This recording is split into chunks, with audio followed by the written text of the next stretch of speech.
तो जंतर मंतर से सोनम वांगचुक को उठा लिया जाता है। कौन उठाता है पता नहीं। दिल्ली पुलिस के लोग थे, बीजेपी के लोग थे, आरएसएस के लोग थे, नो आइडिया।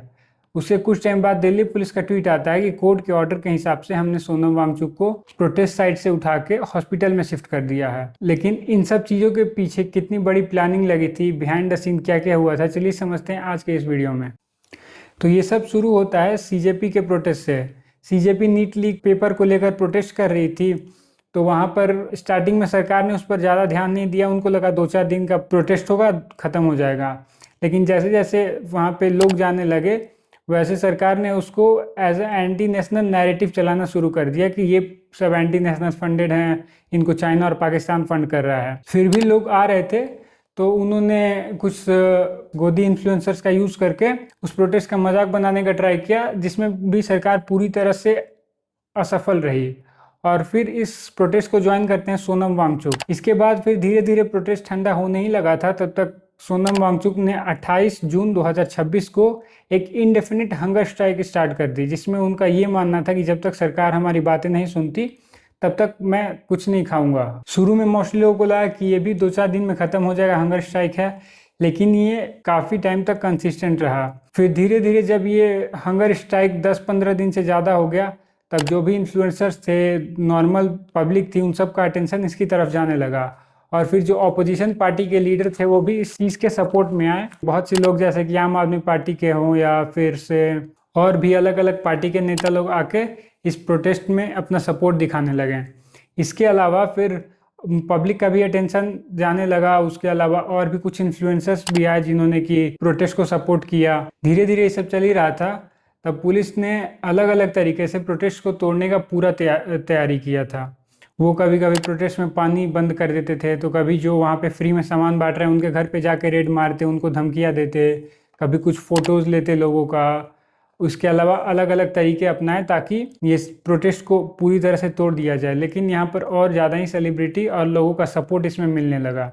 कुछ इन्फ्लुएंसर जैसे कि भुवन बाम, आशीष चंचलानी, ये लोग भी इसके सपोर्ट में आए। इसके अलावा सोनाक्षी सिन्हा जैसी बड़ी सेलिब्रिटी भी इसके चीज़ के सपोर्ट में आई। लेकिन फिर भी पुलिस वाले अलग अलग तरीके से प्रोटेस्टर्स को टॉर्चर करने का कोशिश करते रहते थे। कभी बारिश में त्रिपाल भी ले जाने से मना कर दिया, तो कभी कुछ ऐसे करके काफ़ी टॉर्चर करने का कोशिश किया। इसके बाद फिर जब बहुत से लोग इसके सपोर्ट में आने लगे, उसके बाद सोनम वांगचुक ने डिसीजन लिया कि 20 जुलाई 2026 को जब पार्लियामेंट का मानसून सेशन स्टार्ट होता है, जिसमें कि पीएम से लेके ऑपोजिशन सब इकट्ठे होते हैं, वहाँ पर जाकर हम अपनी बात रखेंगे। पार्लियामेंट के सामने जाके ये प्रोटेस्ट करेंगे, एक दिन के लिए वहाँ तक मार्च करेंगे।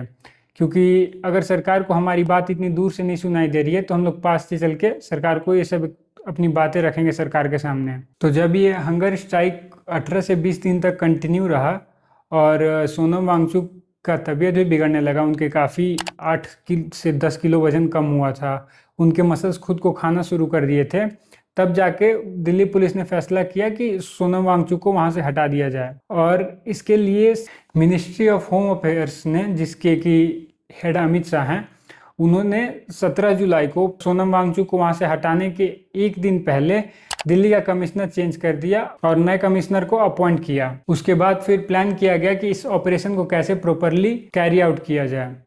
इतनी प्लानिंग अगर दिल्ली पुलिस क्रिमिनल्स को पकड़ने में कर देती तो शायद दिल्ली इंडिया के टॉप 2 हाईएस्ट क्राइम रेट वाले स्टेट्स में ना आता।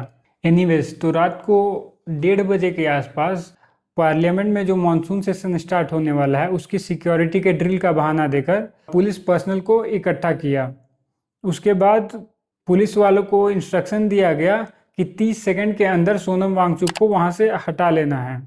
उसके बाद पुलिस वाले उस एरिया में एक जैमर लगा देते हैं, ताकि जब वो लोग सोनम वांगचुक को हटा रहे होते हो, कोई उस टाइम ना किसी को कॉल कर पाए ना किसी तरह से कांटेक्ट कर पाए। सुबह 6:30 बजे के आसपास ये लोग सिविलियंस का ड्रेस पहन के आते हैं। उसमें ये भी वेरीफाई नहीं है कि वो दिल्ली पुलिस के आदमी हैं, कि बीजेपी के आदमी हैं, कि आरएसएस के आदमी हैं। बिना कोई अपना आईडी कार्ड दिखाए बस आते हैं और पूरा वाइट कर्टन डालकर, ताकि कोई भी उनको ले जाते हुए रिकॉर्डिंग ना कर पाए, तो पब्लिक से छुपाने के लिए पूरा वाइट कर्टन डालकर और सोनम वांगचुक को वहाँ से उठाकर एम्बुलेंस में ले जाकर रख देते हैं। जो बंदा 20 दिन से कुछ खाया नहीं है, पब्लिक उस टाइम सबसे कम है, उस टाइम आप एकदम किसी कमजोरी का फ़ायदा उठाकर इस लेवल पे आ गए हैं कि उस टाइम पर आपको लेके जाना पड़ रहा है।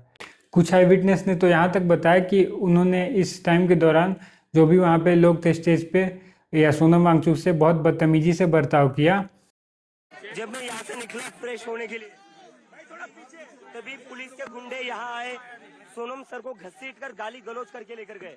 60 साल से जो इंसान है, जो भूख हड़ताल पर बैठा हुआ था 20 दिनों से, 60 साल के इंसान को जो 20 दिनों से भूखा था, उसको दिल्ली पुलिस गाली गलौज करके घसीट कर यहाँ से जबरदस्ती उठाकर लेकर गई। ये कहाँ लेकर गई हमें पता। ये सारा ऑपरेशन 3 से 5 मिनट के अंदर कंडक्ट किया गया था और ये सब हो जाने के बाद फिर दिल्ली पुलिस का ट्वीट आता है और उन्होंने बहाना दिया कि कोर्ट के ऑर्डर के हिसाब से हम लोग सोनम वांगचुक को वहाँ से उठा के ले गए हैं। बट कोर्ट का ऑर्डर ये था कि बस उनका ख्याल रखा जाए और उनको प्रॉपर मेडिकल असिस्टेंट प्रोवाइड की जाए, जो कि वहाँ पर जाकर डॉक्टर्स दे रहे थे। कोर्ट का ऐसा कोई भी नहीं कहना था कि दिल्ली पुलिस उनको ज़बरदस्ती उठाए ले जाके हॉस्पिटल में एडमिट करे।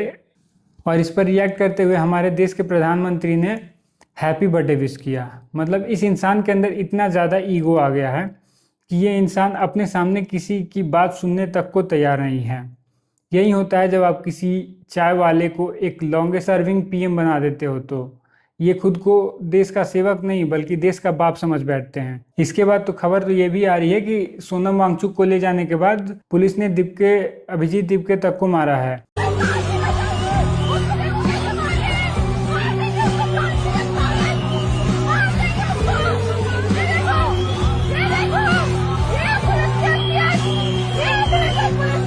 लेकिन ये सब सोनम वांगचुक को ले जाने के बाद अभिजीत दीपके वहीं बैठ गए और उन्होंने अब हंगर स्ट्राइक स्टार्ट कर दिया है।